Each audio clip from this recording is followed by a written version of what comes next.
السلام علیکم ناظرین، سلامتی ہو آپ پر جہاں بھی آپ ہوں۔ کیلنڈر پر آج دن میں تاریخ رہی 19 ربیع الاول، انگریزی تاریخ 16 اکتوبر ہے۔ اپنے میزبان راہی حجازی سے انڈیا کی خبریں سنیے۔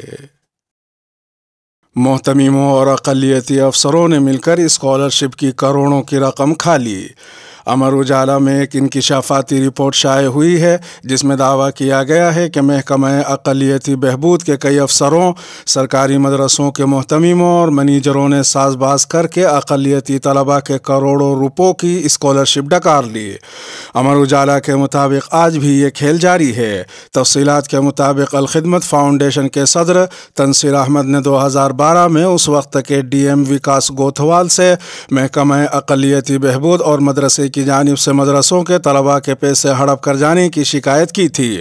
معاملہ حکومتی سطح تک پہنچا۔ سول لائنز تھانے میں مقدمہ درج بھی کر لیا گیا مگر ملزموں نے ساز باز کر لی جس کی شکایت کی گئی۔ شکایت کے بعد ایف آئی آر کو منسوخ کر کے مقدمے کی دوبارہ تفتیش کی گئی۔ اس کے بعد کیس کی تحقیقات ای او ڈبلیو کو سونپ دی گئی۔ امر اجالا کے مطابق ای او ڈبلیو کی تحقیقات میں اقلیتی طلباء کے نام پر اسکالرشپ ہڑپ کر جانے والے 96 اسکولوں اور سرکاری مدرسوں کے محتمم اور مینیجرز کے نام سامنے آئے تھے۔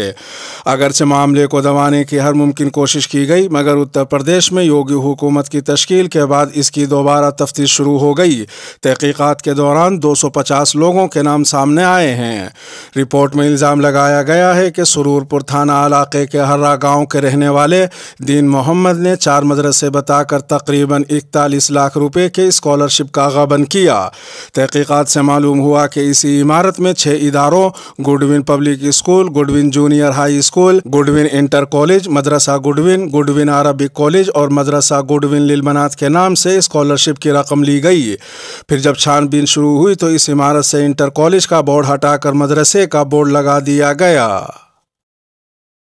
یو پی میں ہزاروں غیر تسلیم شدہ مدارس، سروے کی پہلی رپورٹ میں دعویٰ۔ اتر پردیش اقلیتی بہبود کے وزیر دھرم پال سنگھ نے کہا ہے کہ اتر پردیش میں اب تک کل 6436 غیر تسلیم شدہ مدارس کی نشاندہی کی گئی ہے اور 5170 مدارس کا سروے مکمل ہو چکا ہے۔ خبر رساں ایجنسی ANI سے بات کرتے ہوئے دھرم پال سنگھ نے مزید کہا کہ اتر پردیش کے غیر تسلیم شدہ مدارس کے سروے کی مدت 20 اکتوبر تک بڑھا دی گئی ہے۔ دھرم پال سنگھ کا یہ بیان یو پی کے اقلیتی بہبود کے وزیر دانش انصاری کے بیان کے ایک دن بعد سامنے آیا ہے جس میں انہوں نے کہا تھا کہ مدارس کے فزیکل سروے کا عمل مکمل ہو گیا ہے اور اس کی رپورٹ جلد ہی حکومت کو بھیج دی جائے گی۔ ادھر ایک دوسری خبر میں بی جے پی اتوار کو اتر پردیش میں پسماندہ مسلمانوں کا کنونشن منعقد کر رہی ہے۔ اس کانفرنس کو پسماندہ انٹلیکچوئلز کانفرنس کا نام دیا گیا ہے اور اتر پردیش کے نائب وزیر اعلیٰ برجیش پاٹھک اس کانفرنس کے مہمان خصوصی ہوں گے۔ واضح ہے کہ وزیر اعظم نریندر مودی نے حیدرآباد میں پارٹی لیڈروں اور کارکنوں سے تمام کمیونٹیز کے پسماندہ طبقات تک پہنچنے کو کہا تھا۔ ایک تیسری خبر میں بھوک مری کے تناظر میں جاری کی جانے والی فہرست میں انڈیا 2021 کے مقابلے 6 پائیدان نیچے گر کر 107ویں مقام پر پہنچ گیا ہے، جہاں انڈیا کی حالت اپنے پڑوسی ممالک نیپال، پاکستان، سری لنکا اور بنگلہ دیش سے بھی بدتر ہے۔ انڈین ایکسپریس کے مطابق ہنگر انڈیکس میں 121 ممالک کی فہرست میں انڈیا کی رینک 107 ہے جبکہ گزشتہ سال یہ 101 تھی۔ اس فہرست کے اعتبار سے سری لنکا 64، نیپال 81، بنگلہ دیش 84 اور پاکستان 99 سے کافی نیچے انڈیا 107ویں مقام پر ہے۔ دوسری جانب مسلم اکثریتی ممالک کی پوزیشن کی بات کریں تو متحدہ عرب امارات 18ویں، ازبکستان 21ویں، قزاقستان 24ویں، تیونس 26ویں، ایران 29ویں اور سعودی عرب 30ویں مقام پر ہے۔ یمن اس فہرست میں سب سے نچلے پائیدان یعنی 121ویں مقام پر ہے جبکہ چین اور کویت وہ ایشیائی ممالک ہیں جو اس لسٹ میں ایشیا کے اندر سب سے اوپر ہیں۔ گروگرام میں مسجد پر حملے کے بعد ہندوؤں اور مسلمانوں میں صلح۔ گروگرام میں ایک شرپسند ہجوم کی جانب سے مسجد میں توڑ پھوڑ کے 2 دن بعد اصل شکایت گزار صوبے دار نذر محمد نے پولیس سے کہا ہے کہ وہ ایف آئی آر پر کارروائی نہ کرے کیونکہ ہندو دیہاتیوں نے یقین دلایا ہے کہ ایسا واقعہ دوبارہ رونما نہیں ہوگا۔ تفصیلات کے مطابق دونوں برادریوں کے درمیان جمعرات کی شب پنچایت کا اجلاس سرپنچ کے دفتر میں منعقد کیا گیا۔ پنچایت کا اجلاس 1.5 گھنٹے تک جاری رہا जिसमें हिंदू देहातियों ने मुस्लिम खानदानों को अमन व अमान और भाईचारे का यकीन दिलाया, जिसके बाद इजलास की कार्रवाई ख़त्म हुई। दोनों बिरादरियों ने कहा कि हालात फिर पहले जैसे हो चुके हैं और अब उनके दरमियान कोई मसला नहीं है। दूसरी जानिब पुलिस इंस्पेक्टर अजय मलिक ने PTI को बताया कि पुलिस को एक दरख्वास्त मौसूल हुई है कि मुलजिमीन के खिलाफ FIR मनसूख कर दी जाए। FIR की मनसूखी का फैसला अदालत करेगी। ताहम एहतियात के तौर पर मस्जिद के बाहर पुलिस तैनात की गई थी। पुलिस के हिसार में मस्जिद में नमाज जुमा अदा की गई। गाँव के चारों मुस्लिम खानदान के अरकान ने नमाज जुमा में शिरकत की। वाज़ेह रहे कि 12 अक्टूबर की शब नमाज जुमा के दौरान गुरुग्राम के साइबर सिटी इलाके में कुछ शरपसंदों ने मस्जिद पर हमला कर दिया था। रिपोर्ट में बताया गया था कि शरपसंदों ने नमाजियों के साथ मारपीट भी की और मस्जिद में तोड़फोड़ कर नुकसान पहुंचाने के बाद मस्जिद का गेट बंद करके फरार हो गए थे। अदलिया से मुनसिफाना फैसले की उम्मीद अभी भी बरकरार है। कर्नाटक हुकूमत की जानिब से सुप्रीम कोर्ट का कतई फैसला आने तक तालीमी इदारों में हिजाब पर पाबंदी जारी रखने के हुकूमती फरमान के दरमियान उडुपी के सरकारी PU कॉलेज में हिजाब के लिए अपना हक मांगने वाली एक तालिबा आलिया सदी का कहना है कि इस मसले पर अदलिया से मुनसिफाना फैसले की अभी भी उम्मीद है। आलिया सदी ने हिजाब के मसले पर सुप्रीम कोर्ट के मुनक़सिम फैसले पर ट्विटर पर अपनी राय जाहिर करते हुए कहा कि इस फैसले ने मुतासिरा तालिबात के हुकूक को बरकरार रखा है। उन्होंने ट्वीट किया कि मोहतरम जस्टिस धोलिया के बयान ने मुनसिफाना फैसले और दस्तूरी अक़दार की कम अज़ कम बरकरारी में हमारी उम्मीद को मज़ीद मुस्तहकम किया है। उन्होंने मज़ीद कहा कि हज़ारों बाहिजाब तालिबात अपनी तालीम दोबारा शुरू करने की मुंतज़िर हैं। वाज़ेह रहे कि आलिया सदी उन कई दरख्वास्त गुजारों में शामिल हैं जो तालीमी इदारों में हिजाब पहनने के मुस्लिम तालिबात के हक़ के तहफ़्फ़ुज़ के लिए हाई कोर्ट से रुजू हुई थीं। एक और मुस्लिम हिजाब पोश तालिबा हिबा शेख ने अपनी ट्वीट में कहा कि हमारी दरख्वास्त रास्तगो और सादा थी। हमने बस अपनी शख्सी पसंद और वक़ार मांगा। इत्मीनान है कि हमारी दरख्वास्त को जस्टिस धोलिया ने बजा तौर पर कबूल किया।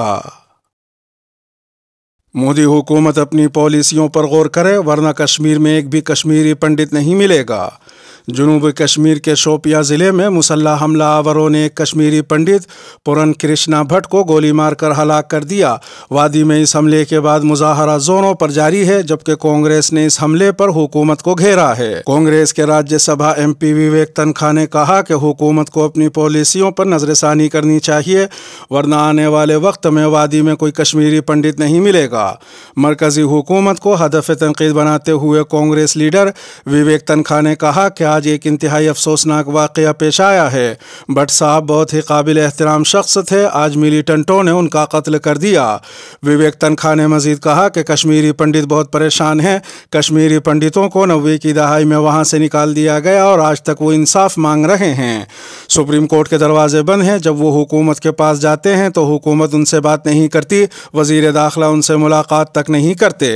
विवेक तनखा का ये भी कहना था कि जम्मू में बैठे कश्मीरी पंडित कहते हैं कि हमें तनख्वाह दो। कुछ कश्मीरी पंडित हिम्मत दिखाते हैं जो कश्मीर में रहने की कोशिश करते हैं। उनको मोदी हुकूमत की पॉलिसियां बचाने में कामयाब नहीं हो रही हैं, बल्कि उन्हें बेनकाब कर रही हैं। विवेक तनखा ने मजीद कहा कि मैं हुकूमत से दरख्वास्त करता हूं कि वो अपनी पॉलिसियों पर नजरसानी करे वरना आने वाले दिनों में एक भी कश्मीरी पंडित वादी में नहीं मिलेगा। अमरीकी अखबार में शाये इश्तिहार में वज़ीर ख़जाना को मतलूबा करार दिया गया। अमरीकी अखबार वॉल स्ट्रीट जर्नल में शाये उस इश्तिहार पर तनाज़ुआ खड़ा हो गया है जिसमें कई अहम शख्सियात को मतलूबा करार दिया गया है।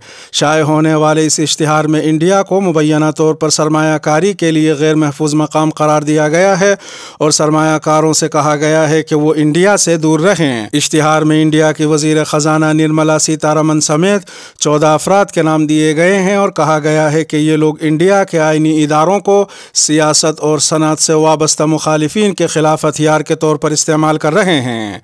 इश्तिहार में मुतालबा किया गया कि अमेरिका इक़्तिसादी और वीज़ा के मामलात में इंडिया पर पाबंदियाँ आयद करे। ये मुतनाज़ा इश्तिहार एक ऐसे वक्त में शाये हुआ है जब इंडिया की वज़ीर ख़ारजा निर्मला सीतारमन अमेरिका के दौरे पर हैं। उधर एक दूसरी खबर में मरकज़ी वज़ीर ख़जाना निर्मला सीतारमन ने अपने सरकारी दौरे अमेरिका के दौरान वाशिंगटन DC में मीडिया से खिताब करते हुए कहा कि रुपये की कदर में कमी नहीं हो रही رہی ہے بلکہ ڈالر مضبوط ہو رہا ہے۔ اس کے بعد انہوں نے عجیب و غریب ایک دلیل بھی دی۔ انہوں نے مزید کہا کہ روپیے کی قدر نہیں گر رہی ہے بلکہ اسے ہمیں اس طرح دیکھنا چاہیے کہ ڈالر تو مضبوط ہو رہا ہے، لیکن اگر آپ مارکیٹ کی دیگر کرنسیوں کو دیکھیں تو روپیے کی کارکردگی ڈالر کے مقابلے کافی بہتر ہے۔ اس کے ساتھ ہی ویڈیو کا اختتام ہوا۔ سلامتی ہو آپ پر جہاں بھی آپ ہوں۔